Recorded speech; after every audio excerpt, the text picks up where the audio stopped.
오늘은 말씀 없는 열정은 헛된 것이다 라는 제목으로 하나님의 말씀을 나누고자 합니다. 자, 오늘 본문의 배경은 예수님의 제자들 가운데 몇 명이 다는 아니고 몇 명이 손을 씻지 않고 떡을 먹었어요. 손을 씻지 않고 떡을 먹었어요.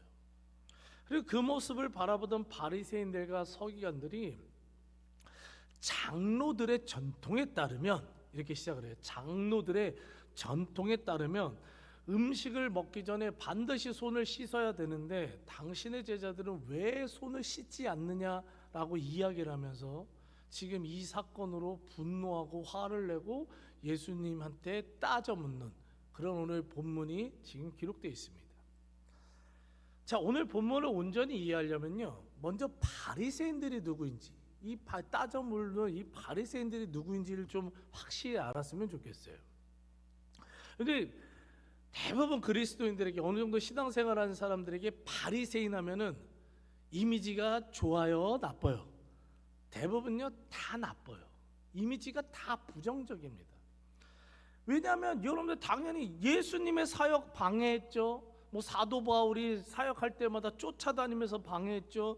이 사람들이 가장 앞장서서 예수님을 십자가에 못 박는데 가장 앞장섰던 아주 타락한 종교 지도자가 누구냐? 바리새인들이에요. 바리새인. 그러니까 그리스도인들에게는 이 바리새인 하면은 그 이미지가 좋을 수가 없습니다. 절대로 좋을 수가 없습니다. 근데요, 바리새인들이요, 처음부터 이 신앙이 이렇게까지 나쁜 사람들이 아니었다는 거예요. 여러분들, 예수님이 이 세상에 오기 전까지 이스라엘은요, 아수르, 바벨론, 페르시아, 그리스, 그리고 로마, 이제 예수님 시대, 이렇게 다섯 개 나라는 외우셔야 돼요, 여러분들. 아수르, 바벨론, 페르시아, 그리스, 로마. 요 시대에 따라서 성경도 이렇게 역사적으로 좀 이렇게 풀어 해석을 할 거예요. 나중에 제가 성경 공부반 하나 만들면 그렇게 이제 가르쳐 드릴 건데, 자, 요 시대가 이렇게 계속 정복을 당했는데 그 중에서 그리스 시대. 근데 알렉산더 대왕 들어봤죠? 그냥 어떻게 생겼는지 몰라도 알렉산더 대왕 못 보셨어요? 300이라는 영화 못 보셨나요? 스파르타 몰라요? 저만 아는 거로 하여튼 그 있어요. 그 아주 그냥 용맹한 하여튼 막 그런 장군이 있어요. 그 그리스 시대 때 안티오쿠스 4세라는 그런 이제 자기 스스로 이제 황제라고 하는 이 안티오쿠스 이 4세가 하나 있었거든요. 근데 이 사람이요, 예루살렘 성전을 모독하는 사건이 하나 벌어집니다. 자, 저 그림을 보면 저 동전에 저렇게 자기 얼굴을 새기고요, 에피파네스라고 자기가 하는데, 저 에피파네스란 뜻은 하나님의, 그러니까 하늘에서 내려온 신이라는 거예요. 그러니까 자기가 신이라는 거예요. 신. 그리고 저 성전 안에 저 제우스 신상을요, 요 십자가는 다 없애버리는 거예요.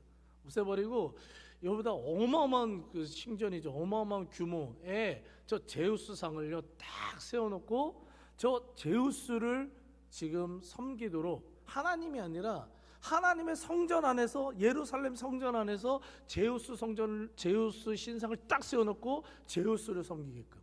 그 제사 방식도 아주 기가 막힙니다. 돼지머리 올려서, 우리나라식으로 하면은 돼지의 피를, 돼지는 굉장히 이스라엘 사람들이 싫어하거든요. 지금도 이 사람들은 삼겹살 안 먹어요. 전 이번 주에 삼겹살 먹었는데 회개해야 되나 봐요. 삼겹살 먹으신 분들 다 회개하시기 바랍니다. 이 돼지의 피를 뿌려서 예배를 드렸어요. 이 에피파네스는 자신이 신이니까 자기 마음대로 한 거예요. 그리고 자기를 경배하도록 만들었어요. 동전에도 자기가 이 현현한 신이라는 거예요. 이게 좀 약간 어려운 표현인데, 현현한 신, 이 땅에 나타난 신이라는 거예요. 그래서 자기를 우상 숭배하게 만들었어요. 이러한 상황 속에서 이 이스라엘 백성들 가운데 도저히 이거는 아니다, 도저히 이건 아니다. 예루살렘 성전 안에 제우스 신상하고 돼지피 뿌리면서 예배드리는 그 모습을 보면서 이제 이것까지는 더 이상 우리가 참을 수 없다 하면서 나타난 무리들이 있었는데, 그 무리가 바로 누구냐? 바리새인들이에요. 바리새인들. 이 사람들은요, 이 바리새인이란 뜻은요, 이 바리사이오스라고 이렇게 얘기하는데 거룩하게 구별된 자라는 뜻이거든요. 거룩하게 구별된 자. 이 사람들은요, 하나님을 위해서라면, 거룩한 삶을 위해서라면요, 자신의 목숨도 바쳤던 사람들이 누구냐? 바리새인들이에요. 굉장히 신앙의 열정이 뜨거웠던 사람들이 바리새인들이에요. 그러니까 이 사람은 안티오쿠스 4세의 종교 탄압 속에서요, 이 목숨 걸고 종교 개혁을 일으켰던데 앞장섰던 사람 중에 하나가 이 바리새인들이에요. 바리새인들. 그리고 나중에 이제 역사적으로 마카비 혁명이랑 뭐 이게 벌어지는데 거기까지 알 필요는 없고, 이 종교적 탄압 시기에서의 그 상황 속에서 내가 정말 목숨을 바쳐가면서 신앙을 지키리라 했던 게 바리새인이라고요. 실제로 많이 죽었어요. 정말 많이 죽었어요. 많이 죽었는데도 그 종교적 탄압 시대에, 어두운 종교적 시대에 그 믿음을 붙들고 나갔던 게 바리새인들이라고요. 또한 이 그리스 시대에 하면은, 여러분들 그리스 시대는 여러분들 그냥 올림푸스 12신을 생각하면 돼요. 제가 종종 얘기한 적이 있는 것 같은데, 제우스, 그리고 헤라, 포세이돈, 내가 항상 얘기하는 거 있잖아요. 헤르메스. 아직도 모르시는 분들 많아요. 모르시면 돼요. 그냥 헤르메스. 그냥 가방 하나가 1억이래요. 아유, 자동차 하나를, 자동차 집 한 채를 끌고 다녀요. 차를. 이런 신들, 12신이 판을 치던, 온갖 우상이 판을 치던, 알지 못하는 신까지도 이 신전을 만들었던 그런 우상 시대, 우상이 판을 치던 게 그리스 시대예요. 그 시대 속에서 이스라엘 백성들이, 하나님은 날 도와주지 않아요. 하나님은 나를 맨날 핍박받게 만들고 있어요. 아무 도와주지 않으세요.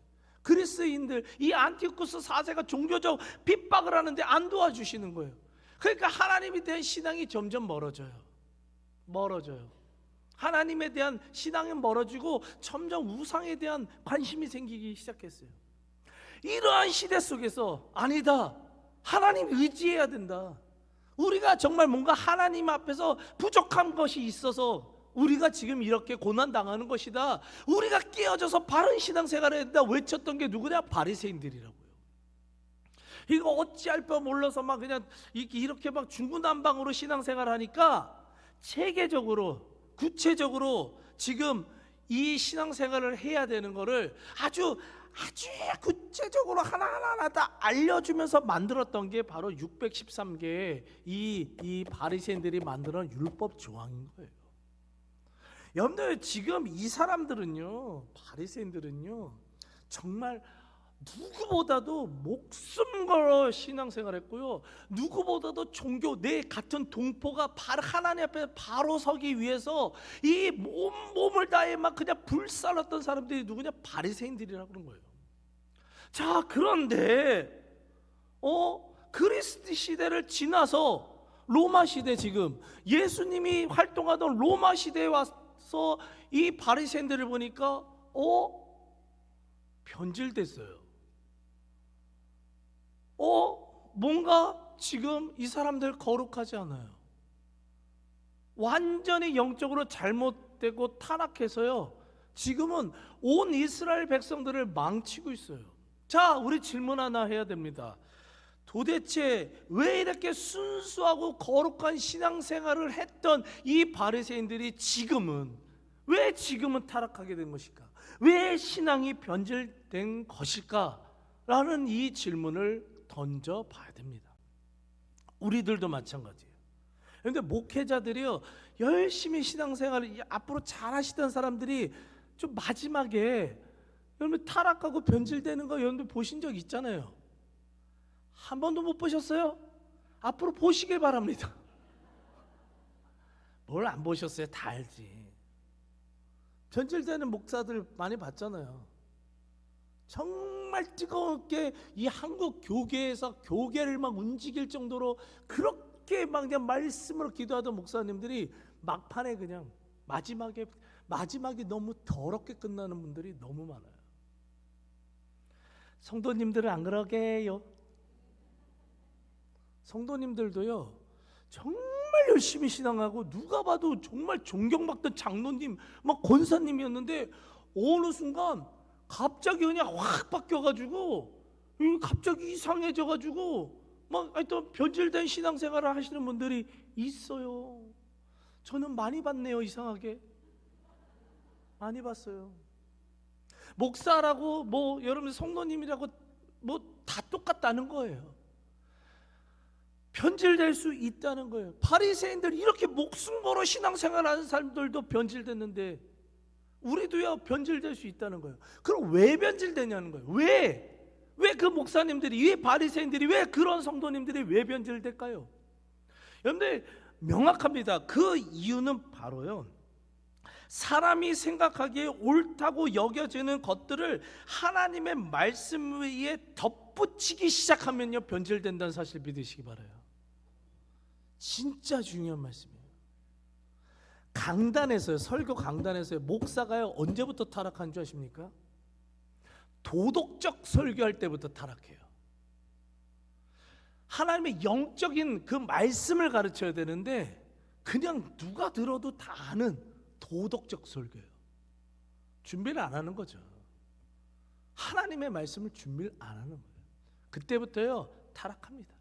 그리고 하나님의 말씀을 자기 생각을 주장하기 위해서 하나님의 말씀을 갖다 붙이는 것, 하나님 말씀을 묵상해서 거기서 설교 말씀을 끄집어내서 전파를 해야 되는데 내가 갖고 있는 어떤 생각을 그거를 합리화하기 위해서 억지로 하나님 말씀을 찾아대가지고 덧붙이는 거예요. 그런 설교는요 100% 아무리 듣기 좋아도요 영향력이 나타날 수가 없어요. 성도님들 특히 그런 실수 많이 합니다.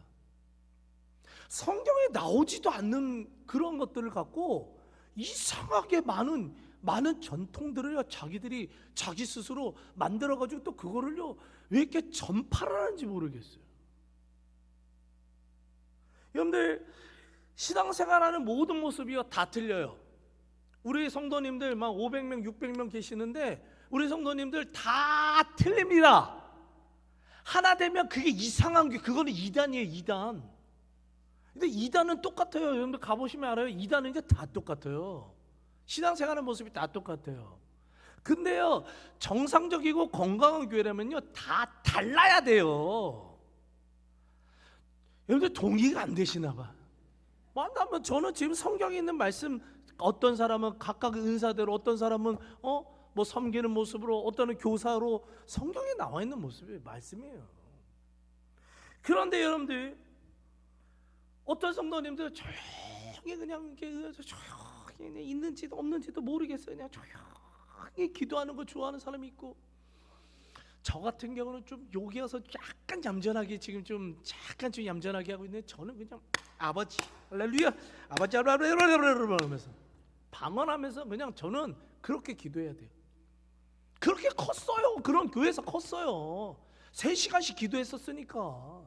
3시간씩 금요 예배. 제 여러분들 지금 아유 진짜 1시간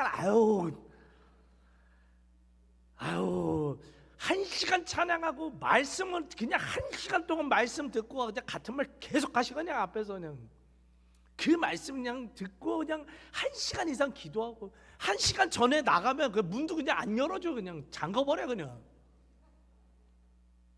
그런 데서 컸어요. 그냥 부르짖어서 그냥 방언하고 막 그런 게 섞였어요. 저 같은 그런 기질과 그런 영성을 갖고 그렇게 배운 사람이 조용히 기도하는 성도님한테 아유 권사님 그렇게 기도하면은 하나님도 주무시겠다 그냥. 제가 그렇게 얘기하면은요 싹군이죠. 기도하는 모습이 다 부르짖는 기도만 있어요? 아니요. 예수님도 조용히 나가 묵상으로 기도하실 때 많으셨어요. 그때 어쩔 때 부르짖어 기도하셨고. 근데 말씀 있는 방법이요. 방법 있어요 없어요? 저한테 와가지고 말씀 있는 방법 좀 알려달라고 가끔가다 그렇게 질문하는 성도님들이 있거든요. 여기는 아직은 한 번도 없었어요. 근데 가끔가다 목사님 어떻게 성경책 읽으셔야 되나, 제가 방법을 알려드릴게요. 저한테 물어보면 그냥 창세기부터 요한계시록 순서대로 읽으세요. 제가 말하는 답은요 항상 이거예요. 그냥 읽으세요. 창세기부터 그냥 읽으시라. 순서대로 재미있던 없던 간에. 어떤 사람은 뭐 또 방법을 알려준다 그래서 쉽게 포기한다 그러니까 뭐 신약부터 읽어라 뭐 그런 말씀 하시는 분들도 있고, 그것도 안 되면 그냥 시편만 읽어라.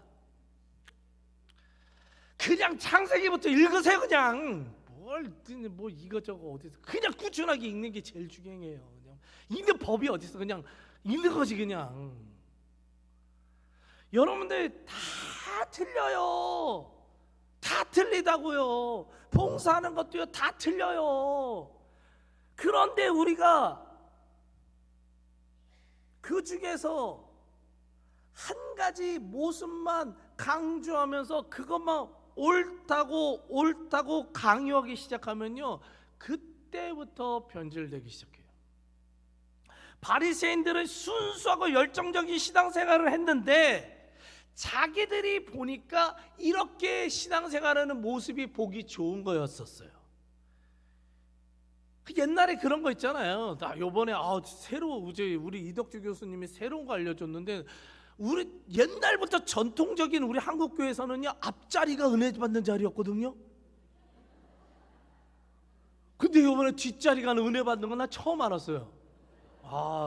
이게 저기 안 오신 분들 뭔 소리인지 몰라 지금.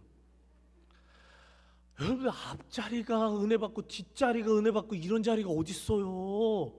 내가 편한 자리에서 예배 드리는 거지. 그냥 성경에 나와 있지 않은 거 제발 좀 강요하지 마세요, 여러분들. 근데 우리는 이게 옳다, 요게 좀 옳은 것 같아, 그렇게 하면서 이게 마치 성경에 말씀이 있냐 그거를 강요한다고요. 강요하기 시작한다고요. 그러니까 어떻게 돼요? 변질되는 거예요. 성경에서 나오지 않은 것, 성경의 말씀 위에 자기의 생각들을 막 덧붙이는 거예요. 막 그냥 덧붙이는 거예요. 말씀대로 순수하게 순종하면서 살아가야 되는데 자기의 생각을 자꾸만 덧붙이다 보니까 나중에는 자기의 의견, 자기의 생각이 옳다는 걸 주장하기 위해서 하나님의 말씀을 끌어다 써버리는 거예요. 주객이 바뀌었죠. 그러니까 어떻게 해요? 변질되는 거예요. 타락하는 겁니다. 여러분들 신앙생활은요 철저하게 성경 말씀 중심이어야 됨을 믿으시기 바라요. 무조건이에요. 그래서 성경책 안 읽고 신앙생활 20년 30년 하면은 다 헛된 거예요. 기도는 찌릿까 잘하는데 말씀 한 번도 안 읽었어요? 여러분들 뭔가 신앙생활 잘못하고 계시는 거예요. 우리나라는요 기질적으로요 비는 걸 잘해요. 원래 진짜요. 이거는 그 연구를 해보면 알아요. 우리나라는요 토속 문화가 굉장히 발전되어 있는 나라이기 때문에, 무교 그 사상이 굉장히 발전된 나라이기 때문에 비는 걸 그렇게 잘해요. 기도는 정말 잘해요. 우리나라가요. 믿지 않는 사람들도 기도를 한다니까요. 근데요 그렇게 신앙생활하면 안 된다고요. 말씀을 붙들고 말씀을 묵상하는 가운데 말씀이 중심되어서 그때 그 말씀대로 기도하는 거예요. 그래야지 응답도 빠르고 바른 신앙생활을 하게 됨을 믿으시기 바랍니다. 가끔 가다가 제가 진짜 제일 어이없는 기도 제목, 그 기도 응답 자랑하시는 분이 있어요. 자기는요 기도를 많이 한대요. 저한테 대놓고 자랑을 하세요. 그분도 참 용감해. 보면은 기도를 해요. 기도를 해. 하는 것 같아요. 기도를 하는데 주일 예배만 나와요. 주일 예배만 나오면서 기도 많이 한대요. 그냥 들어주죠. 근데 기도 정말 많이 하고 자기는 기도하는데 환상도 보이고요. 기도하는데 하나님이 꿈으로도 보여주고 막 그런대요. 근데 기도의 응답을 보니까 죄다 뭐예요? 기도했더니 요번에 내 아들 그 청약한 거 당첨됐다. 여러분 웃으시지만 은근히 이렇게 하시는 분들 많다니까요. 기도 많이 했더니 내 딸이 아주 좋은데 회사 취직했다.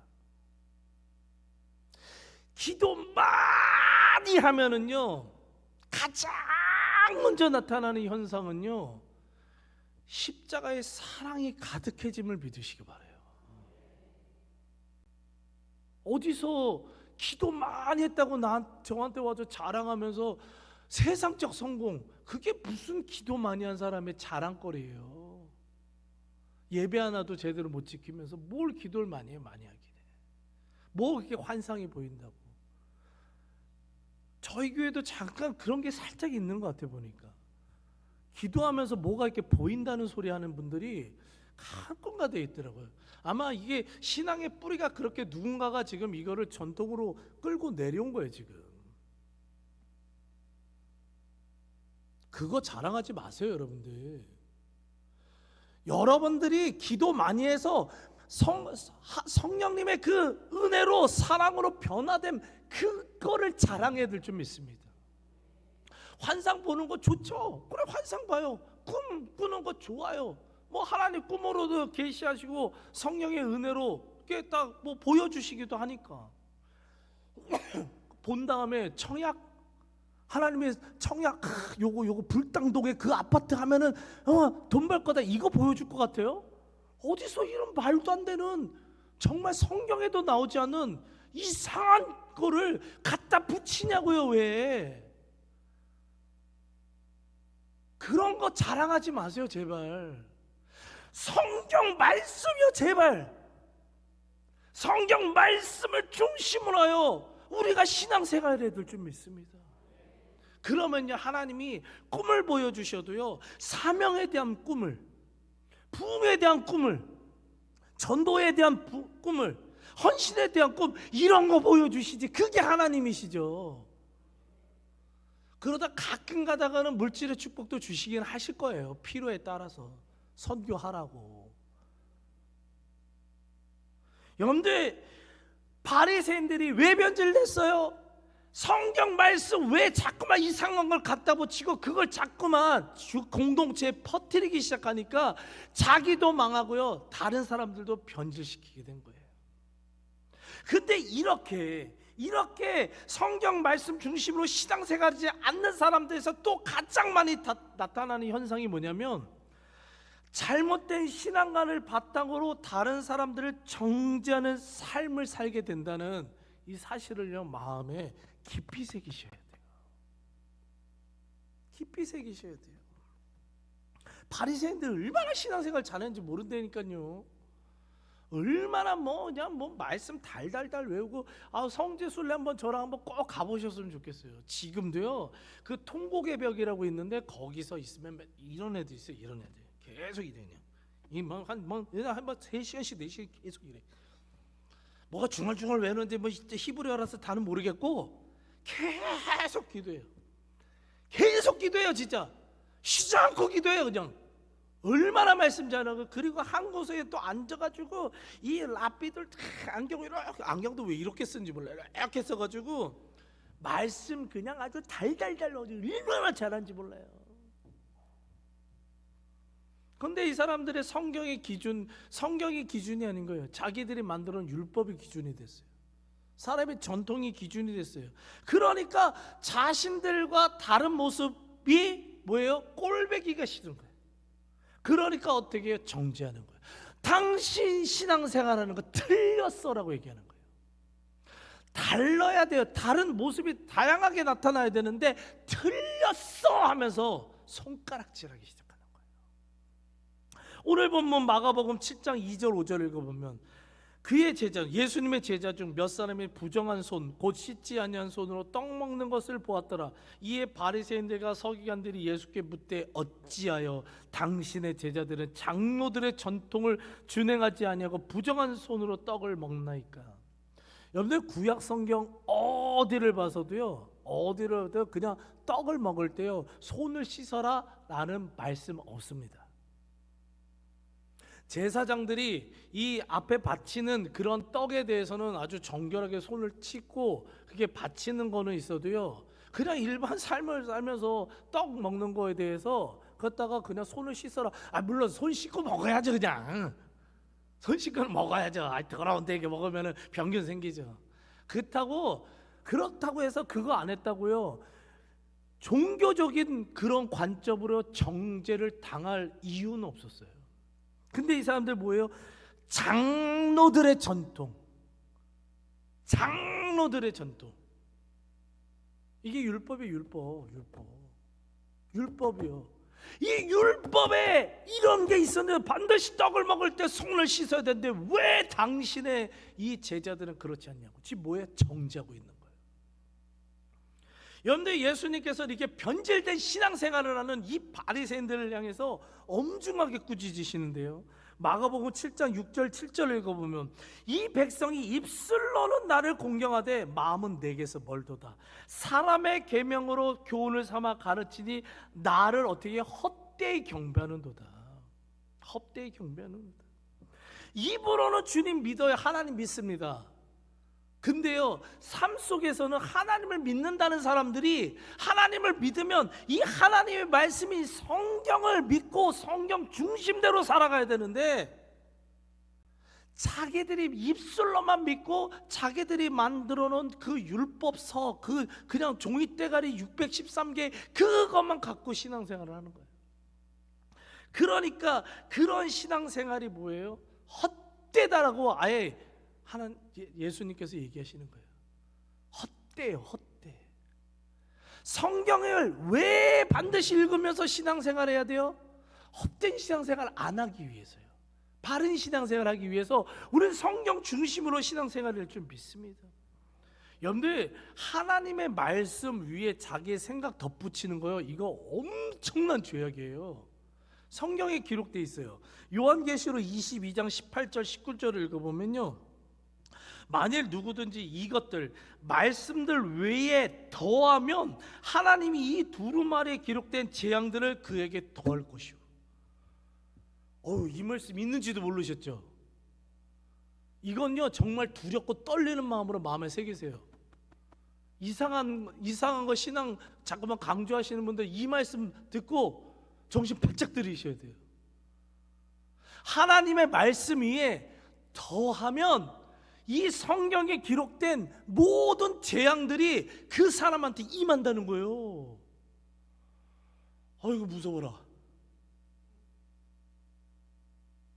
얼마나 무서워요. 저는 이 말씀 옛날에 목회 몰랐다가 전도사 시절에 이 말씀 딱 읽고 그때부터 아주 마음에 항상 새겨요. 이게 하나님 말씀에 내 생각 놓으면 안 돼. 내 생각 놓으면 안 돼.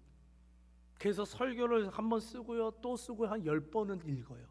이 안에 행여나 나가 정죄하고 싶은 마음이 있지 않나, 이 안에 내가 도덕적인 말이 있지 않나, 이 말에 내가 사람의 생각이 말이 있지 않나 항상 점검을 합니다. 철저하게 원고 설교를 하는 게 그렇게 해서 하는 거예요. 여러분들, 우리는 하나님 말씀에 덧붙이면 안 돼. 변질됩니다. 오히려 여러분들 디모데후서 3장 15절 17절 말씀같이럼 성경은 능히 너로 하여금 그리스도 예수 안에는 믿음으로 말미암아 구원에 이르는 지혜가 있게 하느니라. 이는 하나님의 사람으로 온전하게 하며 모든 선한 일을 행할 능력을 갖추게 하려 함이라. 뭐가요? 성경이요. 이 시간 간절히 소망하는 것은요, 여러분들, 바리새인들이 열정이 있었어요. 그렇지만 헛되요. 열정은 있지만 헛되요. 구원과는 상관도 없는 열심만 있었어요. 왜요? 성경 중심으로 신앙생활을 안 하니까. 이 시간 간절히 소망하는 것은요, 신앙생활의 가장 기본이 되며 가장 중요한 성경 말씀 붙들고 사십시오. 목회자가 하는 이 설교 말씀 이거로만 만족하시면 안 돼요. 여러분들이 묵상하셔야 돼요. 지금 혹시나 지금 성경책도 읽다가 벌써 뭐 작심삼일 돼가지고 지금 끊으신 분들 있잖아요. 다시 시작하세요. 어디서부터요? 창세기부터 다시 시작하세요. 창세기부터 다시 묵상하세요. 그냥 묵상하세요. 재미없어도 묵상하세요. 성경책은 재미로 읽는 게 아니에요. 이해 안 돼도 묵상하세요. 10번만 10독만 하면은 대충 약간은 그때부터 감이 와요. 10독을 해야지 조금씩 감이 와요. 1독을 하고 뭘 감이 와요? 몰라요. 그래도요, 묵상하세요. 성경 말씀 중심으로 신앙생활에서 참된 지금 이 말씀대로 구원에 이르고 이 세상을 살면서도 하나님의 사람답게 온전하며 선한 영향력 끼치며 하나님의 능력이 나타나며 하나님의 그 축복과 은혜가 이 성경에 기록된 그런 두루마리에 기록된 모든 재앙이 아니라 모든 축복과 모든 능력과 은혜가 더해지는 그런 성도님들의 삶이 되시길 간절히 축복하며 기도합니다. 아멘. 우리